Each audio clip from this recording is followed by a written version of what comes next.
Khalid secara gamblang mengaku dirinya tidak takut ikut membongkar dalang proyek ilegal tersebut.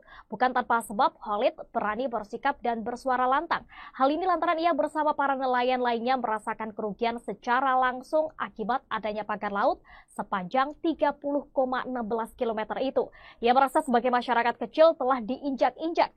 Ketika disinggung alasannya berani memprotes pagar laut Tangerang, Khalid tersenyum. Nelayan asal Serang itu menekankan jika semua yang ada di muka bumi adalah milik Sang Pencipta.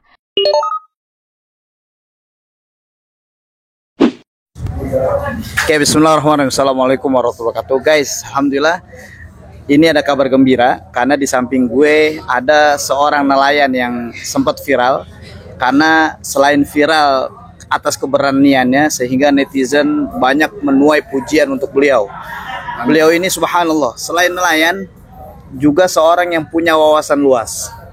Ada hal yang sangat menarik yang kita ingin dengar dari beliau ketika beliau menjelaskan soal parsial, ketika beliau menjelaskan soal korporasi. Gimana awal mula Kang Khalid mau bangkit untuk menyuarakan kebenaran? Ya, terima kasih. Ya, sebenarnya kalau istilah dibilang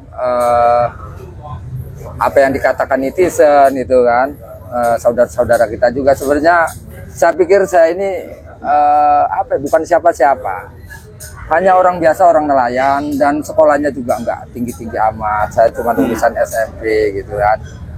Cuman kan mungkin karena ya kadang-kadang saya juga harus bersyukur sama Allah ya. Artinya ketika Allah memberikan sebuah persoalan hidup gitu ke saya, ya saya pikir kepahitan itu sesungguhnya adalah nikmat. Masya Allah. Ternyata, dan saya tahu bahwa penderitaan itu dan kepahitan itu adalah nikmat. Saya dijawab hari ini. Artinya kalau saya tidak terus dibebak dengan persoalan, diuji oleh Allah dengan kepahitan-kepahitan, penderitaan-penderitaan gitu kan, mungkin saya nggak bisa ngomong seperti ini gitu. Ya ada orang dulu bilang semakin dalam penderitaan itu menggali lubangnya, maka semakin dalam juga kebahagiaan yang kita dapat gitu. Subhanallah. Nah artinya dengan persoalan-persoalan yang terus ngegebuk diri gitu kan, disitulah terjadi peka gitu, peka terhadap persoalan. Nah kemudian saya berbicara tentang habitat saya sebagai nelayan dan petani. Nah kemudian saya melihat ekosistem di laut gitu kan. Berarti kan kalau ngomong ekosistem berarti ada kaitannya dengan saya juga sebagai manusia. Kerusakan lingkungan di situ terjadi gitu kan, termasuk salah satunya kemarin ini ada pemagaran yang harusnya saya itu luas mencari ikan jadi terganggu gitu. Oke. Nah ini kan otomatis ini yang membuat saya berpikir dalam, oh ini apa gitu yang mengganggu ini. Saya mencoba untuk positive thinking ya. Oh mungkin ini teman-teman pembudidaya lagi coba budidaya kerang hijau gitu. Ternyata bukan juga. Oke. Saya juga coba tanya kepada teman-teman pembudidaya rumput laut gitu. Nah ternyata bukan juga. Oke, Masya Allah. Dan saya juga coba mengkonsolidasikan ke teman-teman lingkungan yang biasa dia bergerak, selalu dia menjaga lingkungannya seperti nanam mangrove atau apa dengan teman-teman Makuca. Saya tanya gitu aja. Jadi kata saya sebenarnya ini kerjaan siapa gitu kan? Apakah Kang Haji? Oh bukan. Mungkin kata saya untuk pemecah gelombang. Oh bukan.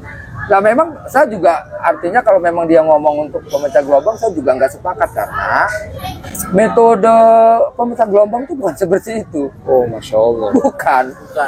Lah akhirnya saya mencoba untuk berpikir melihat dari atas gitu, apa sih sebenarnya. Oh justru malah saya lebih cenderung ke sketsa. Oke.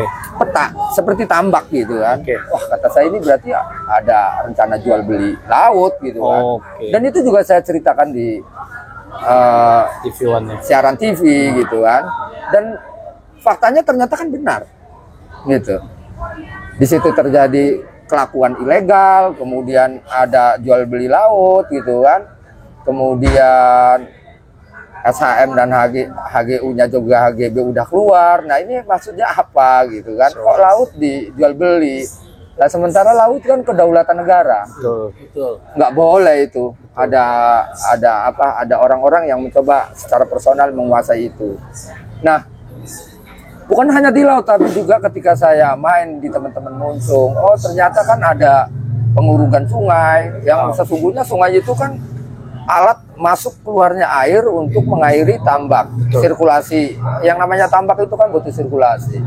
Nah, kemudian sungainya diurung, otomatis kan salinitasnya kan tinggi.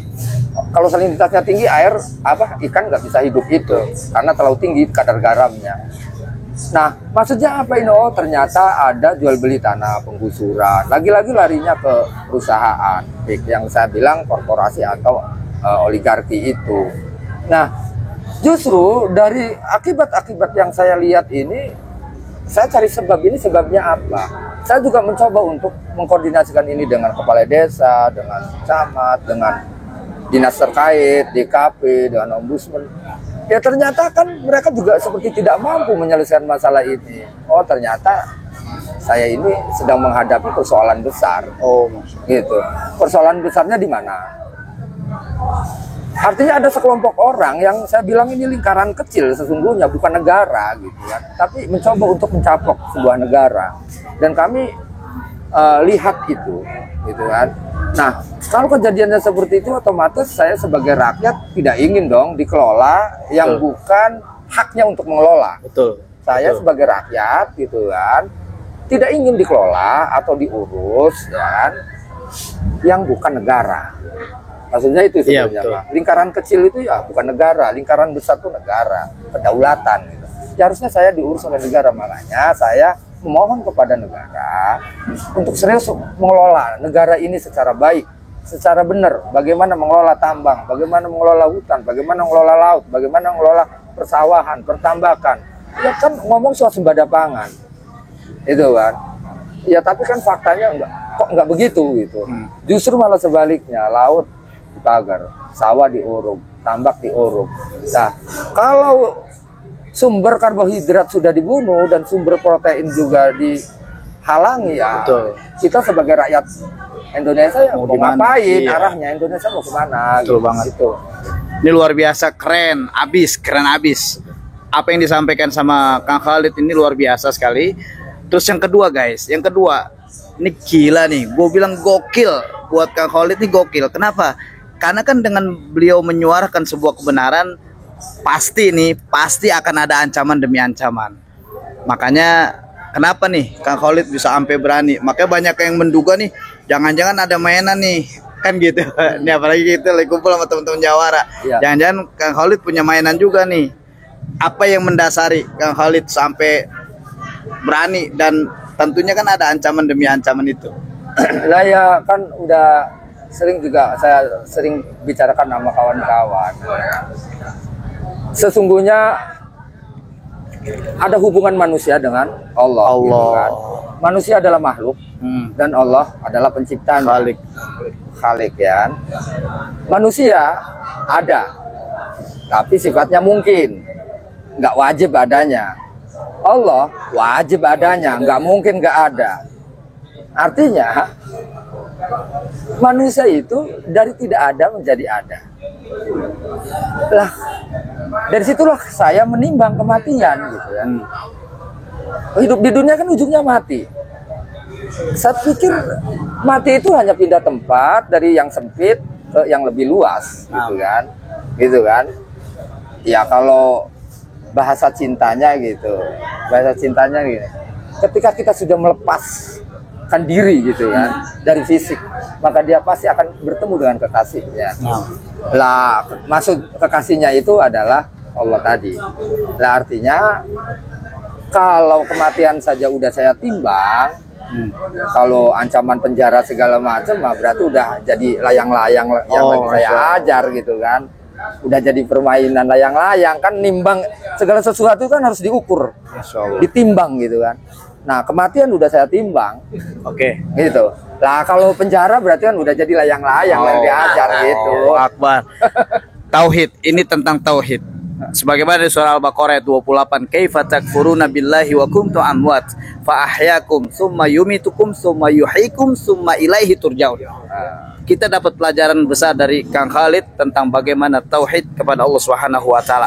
Gue pengen sampein juga sebuah kalimat bahwasanya sesungguhnya mereka itu terlalu serius pengen ngebunuh Kang Khalid.